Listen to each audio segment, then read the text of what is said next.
اعوذ باللہ السمیع العلیم من الشیطان الرجیم بسم اللہ الرحمن الرحیم السلام علیکم ورحمۃ اللہ وبرکاتہ۔ ڈیئر اسٹوڈنٹس، ماشاء اللہ الحمدللہ، آج ہم 8ویں کلاس کا ترجمۃ القرآن کتاب جو ہے وہ شروع کرنے جا رہے ہیں۔ الحمدللہ آج پہلا سبق پڑھیں گے۔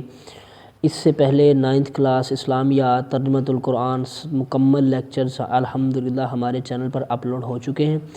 آپ ان کو چینل پر جا کے پلے لسٹ میں اچھی طرح سارے لیکچرز کو دیکھ سکتے ہیں۔ مکمل دونوں بکوں کے مکمل لیکچرز جو ہیں ہم نے اپلوڈ کر دیے ہوئے ہیں۔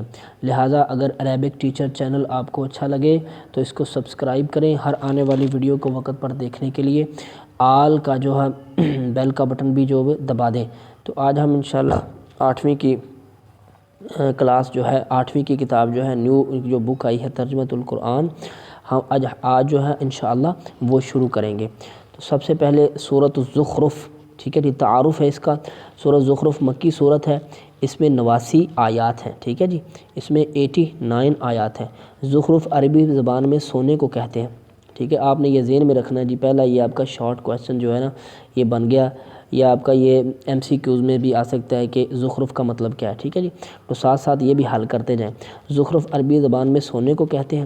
اس سورت کی آیت نمبر 34، 34 اور 35، 35 میں سونے کا ذکر اس پس منظر کے میں کیا گیا ہے کہ اللہ تعالیٰ کی نظر میں یہ دنیا اتنی بے حیثیت اور حقیر ہے کہ اگر اللہ تعالیٰ چاہے تو سارے کافروں کو سونے ہی سونے میں نہال کر دے، ٹھیک ہے۔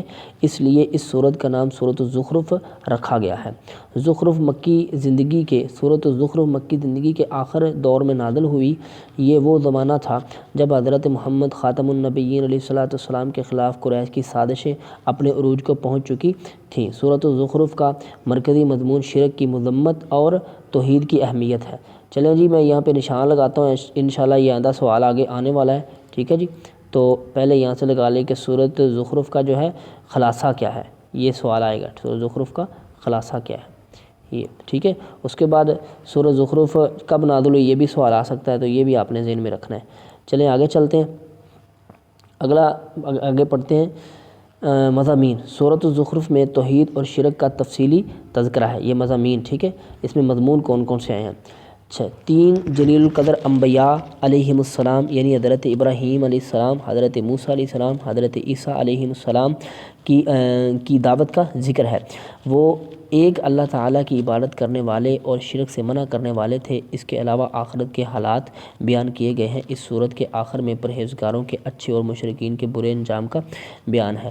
جاہلیت کے زمانے میں ایک انتہائی وحشانہ رسم یہ تھی کہ لوگ عورت کو منحوس سمجھتے تھے، اور بعض قبیلے ایسے تھے کہ اگر ان میں کسی کے ہاں بچی پیدا ہو جاتی تو وہ شرم کے مارے اس بچی کو دفن کر دیتا تھا، ٹھیک ہے جی۔ سورۃ الزخرف میں اس برے عمل کی مذمت بیان کی گئی ہے۔ آگے اس کے علمی اور عملی نکات آ گئے ہیں جی۔ پہلا، دنیا میں سفر کرتے ہوئے ہمیں یہ یاد رکھنا چاہیے کہ ہم